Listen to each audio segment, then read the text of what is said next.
Welcome back to Racing Rundown here on YouTube. I'm Eric DeCoster. In this Kentucky Derby profile, we'll be taking a look at Florida Derby winner White Abarrio, a rising 3-year-old this year, 4 for 5 lifetime. His only loss was a good third in the Kentucky Jockey Club. We'll get to that race in a moment, but a talented colt who's won 2 in a row in 2022, undefeated this year. For some connections who are quickly rising up in the industry, some of them, they both made their marks in big ways, but obviously will be looking to get their first Kentucky Derbies. Tyler Gaffalione, he's won plenty of riding titles in Kentucky already at Churchill Downs. He's won a Preakness before.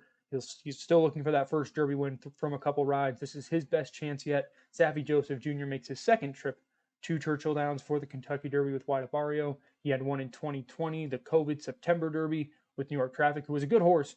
Things just didn't go his way on Kentucky Derby Day. Of course, Saffy Joseph also coming off of his first Gulfstream Park champion meet trainer title, supplanting Todd Pletcher by taking that out this year. So connections that are certainly in form. And right now you see White Abarrio breaking his maiden. Not going to do too much breakdown of this. Pretty self-explanatory, but he does look a little different.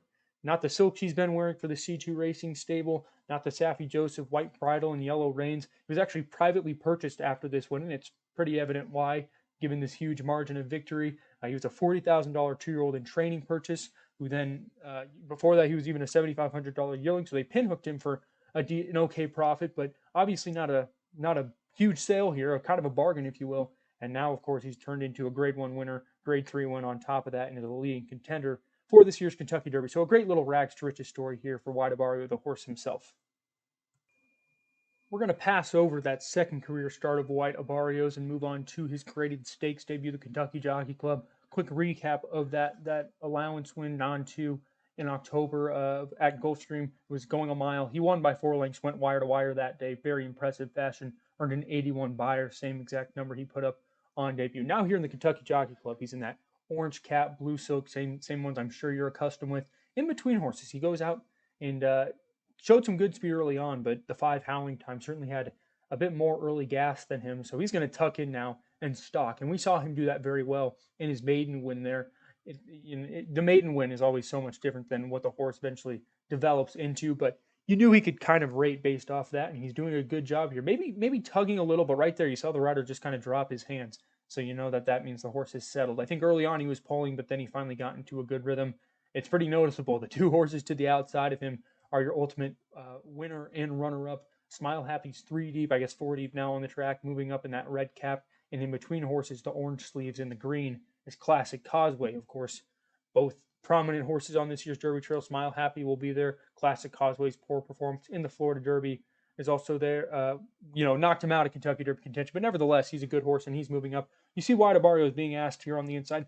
More so, I think, just to keep pace. It's not like he's dropping back. I think that he can. Edgar Zayas, who is riding here for this race, got eventually replaced. But right now, he's just trying to get the horse to go while those other two have gone past him. So at this point, you kind of can tell he's beat, but you do like what he does here. He does get into the clear a little bit and start to pick up again. He's clearly not going to get the job done or even run second behind or in front of Classic Causeway, I should say. But right here, great extension late, picking up towards the wire. You had to feel good about this given the trip he endured.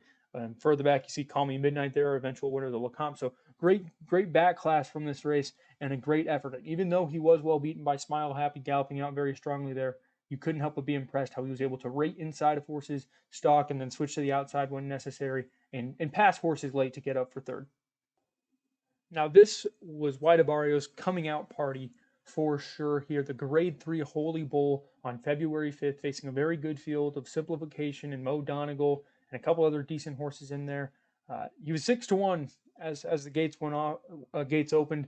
So clearly not one of the highest options in the betting. I think he was probably fourth or fifth choice. You can already see it. 2 horses I didn't even name. Giant Game and Tis the Bomb right there, lower odds than him. He broke well, and then originally it was thought that the 4 Simplification, who's kind of towards the back of the screen right now, was going to be on the lead. Well, he missed the break. So that allowed for the 1 Galt to take initiative, and White Abarrio was able to set up this excellent trip, pressing the pace, but they're not going too quick, rattled off a quarter, close enough to 24 flat that you had to feel confident. I mean, at this point, you know he's going to run an excellent race, and Tyler Gaffalione, this is the first time he's ridden him, rode him in the Florida Derby, of course, which we'll get to in a minute, and we'll ride him in the Kentucky Derby. it's going very well. If I was the rider of White Abarrio in this situation, I'd be feeling very confident about what we're doing. The half in a very reasonable time as well. They're starting to come up after him now, and just getting a little nudge here to stick with him. And he starts to quicken up, and you'll see he does start to run away. And behind him, though, I think it's no. We really do need to talk about what he beat in this race because that's the most impressive part. The trip is easy. I said it, probably the 6 furlong marker. Tyler Gaffalione knew he was either going to win or run a good second. So that wasn't so much of a factor here. The trip he got, it's really the horses he beat. You can see Mo Donegal in the green cap, but back there, kind of struggling at this point. The blue shadow roll and that grayish cap is simplification towards the center of the track. They're both coming on well. You'll see them run great seconds and thirds here, while our horse, White Abarrio, is starting to roll away. But the fact he's able to beat these two. The runner-up in this race went on to win the Fountain of Youth and run third in the Florida Derby. Mo Donegal went on to win the Wood. Both of them didn't have perfect trips, but they both had valid, they both had chances to win. And White Abarrio put him away. He got the best trip. He did trip out for sure in here, but nevertheless, you couldn't help but be impressed with how well he put those horses away in a big score here, supplanting himself as one of the leading contenders for the Florida Derby. They passed on the Fountain of Youth and decided we'll wait for that final 100-point prep to get our Derby points. And now on to that final prep, the Grade 1 Florida Derby, facing probably a similar field on talent as that last race. You do have some simplifications here. You have an impressive maiden winner, Charge It, the 6 horse. The 2 Classic Causeway was coming off the Tampa Bay Derby victory, and the 5 Papa Cap was multiple Grade 1 place leading into this. You might have just seen it. White Abarrio, who we saw sitting a very close second last time, he was within a length or so in the Kentucky Jockey Club as well. He set the pace in that allowance race we didn't watch. Now he's a couple lengths behind the lead, and he's perched out pretty deep on the track, still in perfect position. I mean, once again, if I was riding, I'd feel pretty confident about where I was. They're not going too quick. The quarter in 23 and 3/5 is average, but that probably plays more to those stalker presser types than it does the horses on the lead. As you see, some of the pretty well regarded horses already in front of it. In fact, the 4 I mentioned as the key contenders to beat him are in front of White Abarrio right now, which is different than what we've seen in the past, especially at Kentucky Jockey Club. Smile Happy and Classic Causeway both moved up outside of him and took command when they felt like it and got first run on him, and he wasn't able to overcome that. They all got first run on him here, and now he starts to move up. Classic Causeway's backing up for whatever reason. He just had a bad go of it that day, but he's past Charge It, who runs second here, a highly regarded horse of Todd Pletcher's. But the really impressive thing is getting to Simplification. Simplification's a really gritty horse. He does not like losing. We've seen him put in some great runs. I know White Abarrio has beaten him once, but that was with a less than ideal trip. I think Simplification probably got a better trip than White Abarrio did in this spot. But you see him circling up 3 wide. First time he's really had a target, and he's mowed him down in the stretch. And that's what I like to see here. The other times he was able to take the lead kind of at the top of the lane or go wire to wire. Here he had the target. He came and got him. Now he's getting the job done. I mean, it's not like he's putting him away easily, but Charge It's coming well. But he always had Charge It at bay, in my opinion. I don't think he was ever going to lose this race, despite the greenness of Charge It. And it was a very workmanlike, professional victory from White Abarrio over a very good group of horses, in my opinion. Then that'll serve him very well come Kentucky Derby time. So let's break down White Abarrio a little further. Obviously, the great connections I've mentioned. Diving into the Buyers a bit, you're in a pretty solid race in the Kentucky Jockey Club, and I should say that's an 80. That 90 should be an 80 from that Kentucky Jockey Club third place finish. A very strong number, in my opinion, to put forward at that time in your career. Could have been better, sure, but the horses he was losing to, it's no disgrace. What's really impressive is the 97 he put forward in that next start, the Holy Bull. To do that in February of your 3-year-old year, leading into what should be a 100-point prep or maybe even a 50-point prep in your next start, you got to love it. A little nervous he did regress into that next one, though. I mean, 96, 97, apples to oranges. And I'm only throwing this out there for your information. I don't really buy these numbers too much. I'm more about the horse himself. But I think it's cause concern. No, he didn't really improve from that first start of the year to the second, which is kind of not what we usually see, especially given the way he was able to win the Florida Derby. It was a bit tougher than the Holy Bull, but the number didn't come back as strong. I thought it was a better win than the Holy Bull, however.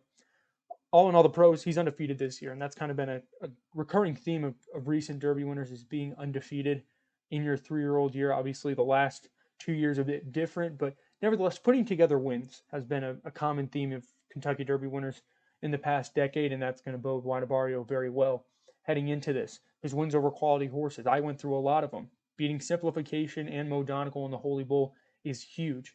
Getting that victory over Charge It in Simplification and Classic Causeway in the Florida Derby, huge. I always love a horse in the Kentucky Derby that's been battle tested, even if they've lost. We saw it last year with Medina Spirit. I mean, he had been thrashed by Rock Your World and Life is Good leading into that. He was in a gritty stretch duel against Hot Rod Charlie and Roman Centurion and that Bob Lewis. And I loved that about him. I loved the fact that he knew how to race against legitimate horses. And no matter what, you knew that he was going to put in a really strong effort, win or lose, in the Kentucky Derby. And I think White Abarrio kind of fits that bill in the same way. They're not similar horses at all, but my point is, I love a horse that can face other horses and fight and show good battling ability and beat or face quality horses. And that's what he's done. Another pro is his running style. He's a type that's been able to face, uh, you know, adversity in certain times, most notably that Florida Derby, the Kentucky Jockey Club, where he thought he might want to go to the lead, but then did a great job of rating in behind rivals. He's adaptable, but he also wants to be in that first flight of, that first or second flight of horses within probably the first 6 or 7 is where you'll find him within a couple lengths of the lead in this year's Kentucky Derby. And that's been the spot to be for most Kentucky Derby winners in past years. I don't really buy into the trend. I think it's just been a best horses winning kind of deal. But nevertheless, being closer up and not having to try to navigate through traffic has been a bonus in recent years in the Derby, and I think White Abarrio fits that bill as well. The negative, I already did mention the regression on figures. He did kind of trip out in the Holy Bowl, and that was, I thought, Simplification had a good trip. He probably does win that race, but nevertheless, White Abarrio did win by 4.5 lengths, so that's a huge positive in his corner. Florida Derby, a bit tougher, but I did mention I thought he's had a great stalking trip. While he did maybe lose a little ground on the turns, ultimately he was able to get a good position with it in respect to the leaders who were going just quick enough to soften each other up, and he would be able to take advantage of that from his stalking position. So that's where I'm kind of like it wasn't a perfect trip, but I thought it went pretty well given how it could have gone otherwise. Then obviously the Kentucky Jockey Club lost. Not great given that Smile Happy is in this Kentucky Derby. Classic Causeway's not here, but he's been a good horse. And I it's hard to say how good Smile Happy is in respect to a Simplification, a Mo Donegal, or a Charge It. All horses that White Abarrio beat, and maybe White Abarrio has gotten better since that loss. But it just shows he can lose. He can find ways to be beaten by horses that will be in this Kentucky Derby and are probably very similar to him on talent. Here's the final point I'd like to make heading into this year's Derby for White Abarrio. I love to compare horses running in whichever Derby's coming up to horses that have ran in the past and see how they kind of stack up. And White Abarrio has a very, very interesting trend that kind of fits with the 4 horses you see on your screen right now. I'll Have Another, Revolutionary, Gunrunner, and Audible. At first, I kind of started comparing this horse to I'll Have Another, given he's 2 for 2 this year, not being overly respected coming into the Kentucky Derby in terms of there's going to be 5 or 6 horses that probably take more money than him, maybe like one more. So maybe like I think he'll be 4th through 6th choice is kind of my point here, but still around 10 or 12 to 1. Well, I looked at it and I was like, well, that's kind of what I'll Have Another was. And if you look at their 2-year-old form, great wins against lesser company, step up to graded company, don't disgrace yourself, and then come back and get your 2 wins in for both of these horses. It was very eerily similar. I'll Have Another got his in very early February and then won a 100-point prep in early April, and that's exactly what White Abarrio did. Really had his coming out party in early February by winning the Holy Bowl, and then did it in the Florida Derby. So I went back, combed through the last 10 years or so since I'll Have Another won his Kentucky Derby, and saw who else fit the bill. And there were only 3 other horses that truly kind of met that criteria: Revolutionary, Gunrunner, and Audible. All good 2-year-olds who had one race that kind of told you they were good horses, but you didn't know how good they could be. And then that first start of the year for Revolutionary and Audible, it was the Gotham and the Holy Bull. For Gunrunner, it was the Risen Star. And then they all won 100-point preps. Revolutionary won the Louisiana Derby. Gunrunner won the Louisiana Derby. Audible won the Florida Derby. And it all put them in that same, hey, they're not going to be the top choices. They're not going to garner the most attention on NBC for the Derby, but they'll be 8 to 10 to 12 to 1. And you can see, obviously, Audible and Revolutionary within 6, 7 to 1. But all in all, the point is, look at how well they ran. A first and 3/3. That's showing signs of progression, that they're getting ready to peak in that third start at 3 after having a huge growth heading into their 3-year-old campaign by putting together back-to-back graded stakes wins. And here's how that looks in comparison to White Abarrio. Very similar to Gunrunner, I think more than anybody. A maiden and an allowance win into a very good run in the Kentucky Jockey Club. That should say grade 2 place. And then as a 3-year-old, you get that February graded stakes win. You get that 100-point prep win. You're now going to be 10 to 12 to 1. So I know historical comparisons don't always work out, but I'm just saying the 4 horses that have fit this mold in the past 10 years all ran really well in the Kentucky Derby. I think because the trainers were able to get them to peak in that third start at 3. And I think White Abarrio is going to fit that bill really nicely. I think he does run a good race. The more I've thought about it, the more I'm pretty confident he'll be there at the end. He obviously has to work out a trip, and he does need to get better because we know he can lose to good horses. That's my biggest knock on him. He has been well beaten by Smile Happy before, and Smile Happy's going to be, probably 7th or 8th choice in the Kentucky Derby. So that's a concern. But in terms of progression in talent, White Abarrio is absolutely getting there, and he's one you cannot ignore come Kentucky Derby time. That's all I have for this Kentucky Derby profile. We'll see you next time for more here on Racing Rundown.